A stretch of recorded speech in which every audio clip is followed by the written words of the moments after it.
સમાચાર સવારમાં આપનું સ્વાગત છે। આજના તાજા અને મહત્વપૂર્ણ સમાચારો પર એક નજર કરીએ તે પહેલા ચેનલને સબસ્ક્રાઇબ કરી લો। આગામી 3 દિવસ માટે વરસાદનું રેડ એલર્ટ। ગુજરાતમાં આગામી 3 દિવસ માટે ભારે વરસાદ માટે રેડ એલર્ટ જાહેર કરવામાં આવ્યો છે। હવામાન વિભાગના જણાવ્યા અનુસાર સૌરાષ્ટ્ર અને કચ્છના વિસ્તારોમાં ખાસ કરીને ભારે વરસાદની શક્યતા છે, જ્યારે રાજ્યના અન્ય ભાગોમાં હળવાથી મધ્યમ વરસાદી ઝાપટા પડી શકે છે। અપર એર સાયક્લોનિક સર્ક્યુલેશન અને વરસાદી ટ્રફને કારણે આ સ્થિતિ સર્જાઈ છે। દરિયાકાંઠાના વિસ્તારોમાં લોકોને સાવચેત રહેવા સૂચના આપી છે।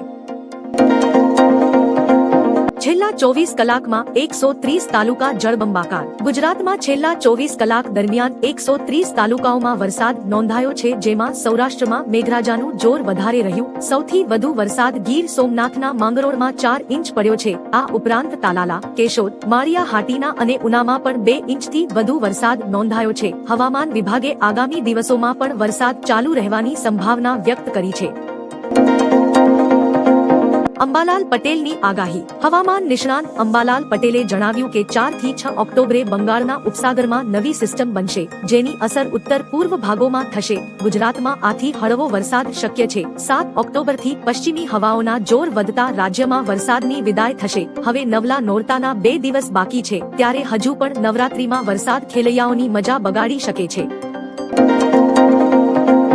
સરદાર સરોવર ડેમની જળ સપાટી આ સિઝનમાં પહેલીવાર 138 મીટરે પહોંચી। સરદાર સરોવર ડેમમાં ચોમાસાની આ સિઝનમાં પ્રથમ વખત પાણીનું સ્તર 138 મીટર સુધી પહોંચ્યું છે। ડેમની મહત્તમ સપાટી 138 મીટર હોવાથી ફક્ત 0.68 મીટર પૂરું ભરવાનું બાકી છે। ઉપરવાસમાંથી 83,000 ક્યુસેક પાણી આવી રહ્યું છે, જ્યારે 43,000 ક્યુસેક પાણી નદીમાં છોડ્યું છે। આ સમયે આરબીપીએચ અને સીએચપીએચ ટર્બાઇન દ્વારા વીજ ઉત્પાદન ચાલુ છે। ડેમ 98% ભરાઈ ચૂક્યો છે અને તમામ દરવાજા બંધ કર્યા છે। આગાહી વચ્ચે આ જિલ્લાઓમાં વરસાદ। રાજ્યમાં વરસાદની આગાહી વચ્ચે ગઈકાલે અનેક જિલ્લાઓમાં વરસાદી માહોલ જોવા મળ્યો હતો। રાજકોટના ઉપલેટા અને ગ્રામ્ય વિસ્તારોમાં વરસાદ નોંધાયો છે। મહીસાગર જિલ્લામાં વહેલી સવારથી વાતાવરણમાં પલટો જોવાયો હતો। છોટા ઉદેપુર નગરમાં સાંજે અચાનક વાતાવરણમાં પલટો આવ્યો, જેથી વરસાદી માહોલ છવાઈ ગયો હતો। બનાસકાંઠાના ઇકબાલગઢ અને આસપાસના ગ્રામીણ વિસ્તારોમાં વરસાદ નોંધાયો। સાબરકાંઠાના શહેરી અને ગ્રામ્ય વિસ્તારોમાં વરસાદી માહોલ જામ્યો હતો। વેલમાર્ક લો પ્રેશર બનતા સૌરાષ્ટ્ર અને કચ્છ માટે 4 દિવસ ભારે। હવામાન વિભાગના જણાવ્યા અનુસાર હાલ ખંભાતના અખાત પાસે વેલમાર્ક લો પ્રેશર સક્રિય છે, જે કારણે રાજ્યમાં આગામી 7 દિવસ સુધી વરસાદ પડે તેવી શક્યતા છે। રાજ્યના દરિયા કિનારા પર 3 નંબરનું સિગ્નલ લગાવાયું છે અને માછીમારોને દરિયો ન ખેડવા સૂચના આપવામાં આવી છે। સૌરાષ્ટ્ર અને કચ્છમાં આગામી 4 દિવસ ગાજવીજ સાથે અતિ ભારે વરસાદની આગાહી કરાઈ છે। લોકોને સાવચેત રહેવાની અપીલ કરાઈ છે। ભારતની જીત બાદ પીએમ મોદીએ કહ્યું, મેદાન પર પણ ઓપરેશન સિંદૂર। ભારતીય ક્રિકેટ ટીમે દુબઈમાં એશિયા કપ 2025ની ફાઇનલમાં પાકિસ્તાનને 5 વિકેટથી હરાવીને 9મું ટાઇટલ જીત્યું છે। આ જીતથી દેશભરમાં ઉજવણીનો માહોલ છવાયો છે। વડાપ્રધાન નરેન્દ્ર મોદીએ ટ્વીટ કરીને ટીમને શુભેચ્છા આપી અને લખ્યું કે રમત ગમતના મેદાન પર ઓપરેશન સિંદૂર પરિણામ એ જ છે ભારતની જીત। ખેલાડીઓને અભિનંદન। આ સિવાય દેશભરમાં લોકોએ ફટાકડા ફોડી ઉજવણી કરી છે।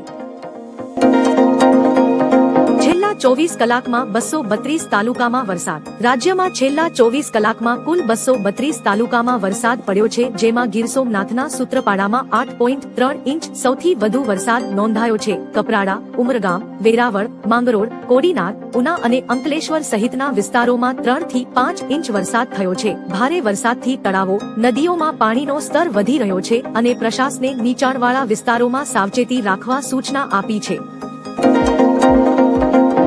અંબાલાલ પટેલની મોટી આગાહી। હવામાન નિષ્ણાત અંબાલાલ પટેલની આગાહી મુજબ 6 ઓક્ટોબર સુધી રાજ્યમાં ખાસ કરીને સૌરાષ્ટ્રના ભાગોમાં અતિભારે વરસાદ પડી શકે છે। જૂનાગઢ, પોરબંદર, અમરેલી, દ્વારકા અને કચ્છમાં ભારે વરસાદની સંભાવના છે। બંગાળના ઉપસાગરમાં નવી વરસાદી સિસ્ટમ સક્રિય થશે, જેના કારણે દરિયામાં મોટા મોજા ઉછળી શકે છે। 7 ઓક્ટોબર પછી વરસાદ રાજ્યમાંથી વિદાય લઈ શકે છે, જો કે નવેમ્બરની શરૂઆત સુધી વરસાદી અસર રહી શકે છે। ટ્રમ્પને ચીન અને ભારતે મોટો ઝટકો આપ્યો. અમેરિકી રાષ્ટ્રપતિ ડોનાલ્ડ ટ્રમ્પને મોટો આંચકો લાગ્યો છે. જ્યાં ટ્રમ્પે ભારતીય ફાર્મા કંપનીઓ પર 100% ટેરિફ લાદ્યો છે, ત્યાં બીજી તરફ ચીને ભારતીય દવાઓ પરનો 30% ટેરિફ હટાવી લીધો છે, જેનાથી હવે દવાઓ શૂન્ય શુલ્ક સાથે નિકાસ થઈ શકશે. SCO સંમેલન બાદ ભારત, ચીન અને રશિયાની વધતી નિકટતા ટ્રમ્પ વિરુદ્ધની વ્યૂહરચનાનો ભાગ મનાય છે, જેનાથી ટ્રમ્પની મુશ્કેલીઓ વધી છે. માંગરોળમાં 4 કલાકમાં 4.5 ઇંચ વરસાદ. ગુજરાતમાં બંગાળની ખાડીમાં સર્જાયેલી સિસ્ટમને કારણે સૌરાષ્ટ્રમાં મેઘરાજાની તોફાની બેટિંગ ચાલુ છે. જૂનાગઢના માંગરોળમાં માત્ર 4 કલાકમાં 4.5 ઇંચ જેટલો વરસાદ ખાબક્યો છે. ભારે વરસાદની આગાહી અને દરિયામાં કરંટને પગલે બંદરો પર 3 નંબરનું ભયસૂચક સિગ્નલ લગાવી દેવાયું છે. હવામાન વિભાગે 4 ઓક્ટોબર સુધી રાજ્યમાં ખાસ કરીને અમરેલી અને ગીર સોમનાથમાં અતિભારે વરસાદની આગાહી કરી છે. સૂત્રાપાડામાં ભારે વરસાદથી ખેતરોમાં પાણી ભરાયા. સૂત્રાપાડાના ગ્રામ્ય વિસ્તારોમાં 2 દિવસથી ધોધમાર વરસાદે ખેડૂતોને મોટો આંચકો આપ્યો હતો. ખાસ કરીને લોઢવા ગામના વાડી વિસ્તારમાં મગફળીનો ઊભો પાક પાણીમાં ગરકાવ થયો, જેનાથી ખેડૂતો નિરાશ થયા હતા. પાથરેલી મગફળી પલળવાથી પાક બરબાદ થયો અને ઉત્પાદન ઘટશે. આગોતરું વાવેતર કરનાર ખેડૂતોને વધુ નુકસાન થયું. પશુધનનો ચારો પણ નષ્ટ થતા ખેડૂતો ચિંતામાં છે.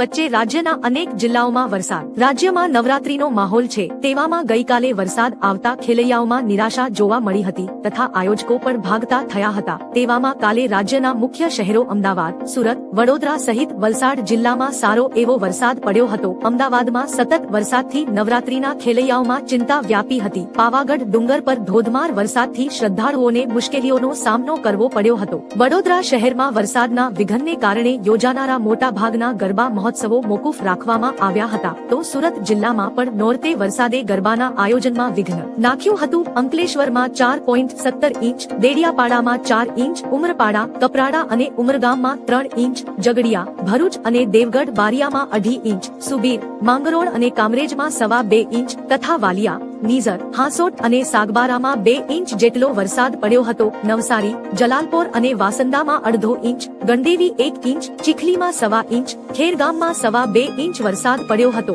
છોટા ઉદેપુર જિલ્લામાં વહેલી સવારથી વરસાદી માહોલ જોવા મળ્યો હતો. ચોટીલામાં વૃક્ષો પડ્યા. મુરી વગડિયા રોડ પર વાહન વ્યવહાર અવરોધાયો. આજે પણ વરસાદની આગાહી. રાજ્યમાં ગઈકાલે અનેક જિલ્લાઓમાં વરસાદ પડતા નવરાત્રીનું આયોજન ખોરવાયું હતું. ત્યારે હવામાન વિભાગે હજુ આજે પણ વરસાદની આગાહી કરી છે. તેમના જણાવ્યા અનુસાર દક્ષિણ ગુજરાતમાં ભારે વરસાદની શક્યતા છે. તો વલસાડ જિલ્લામાં આગામી 4 દિવસ ભારે વરસાદની આગાહીથી શાળા, કોલેજ તથા આંગણવાડી બંધ રખાશે. ગુજરાતના બીજા અનેક વિસ્તારમાં પણ વરસાદ પડી શકે છે.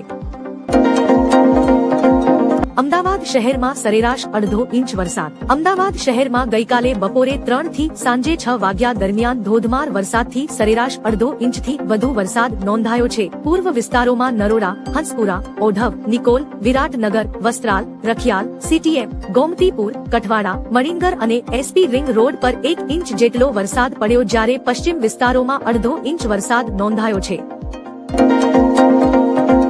મન કી બાતમાં પીએમની ખાસ વાતો. આજે 2 વિભૂતિઓનો જન્મદિવસ. ભગતસિંહ ખૂબ જ સંવેદનશીલ હતા. ભગતસિંહ યુવાઓ માટે પ્રેરણારૂપ હતા. પીએમએ લતા મંગેશકર અને ભગતસિંહને શ્રદ્ધાંજલિ આપી. લતા દીદી સાથે સ્નેહ સંબંધ કાયમ રહ્યો. 2 ઓક્ટોબરે ખાદી જરૂર ખરીદશો. લોકો પાસેથી શીખવું સારું લાગે છે. આજે દીકરીઓ દરેક ક્ષેત્રમાં આગળ છે. પર વરસાદનું ગ્રહણ. હવામાન વિભાગે રાજ્યમાં આજથી 30 સપ્ટેમ્બરના રોજ ભારે વરસાદની આગાહી કરી છે. દક્ષિણ ગુજરાતમાં ગાજવીજ સાથે ભારે વરસાદની શક્યતા છે, જ્યારે સૌરાષ્ટ્રમાં પણ પવન સાથે વરસાદ પડી શકે છે. નર્મદા, તાપી, ડાંગ, નવસારી અને વલસાડમાં એલર્ટ અપાયું છે. આજે 28 સપ્ટેમ્બરે સુરેન્દ્રનગર, રાજકોટ, બોટાદ, અમરેલી, ભાવનગર અને મધ્ય ગુજરાત, ઉત્તર ગુજરાત, પૂર્વ ગુજરાતના કેટલાક ભાગમાં ભારે વરસાદને પગલે યલો એલર્ટ આપ્યું છે.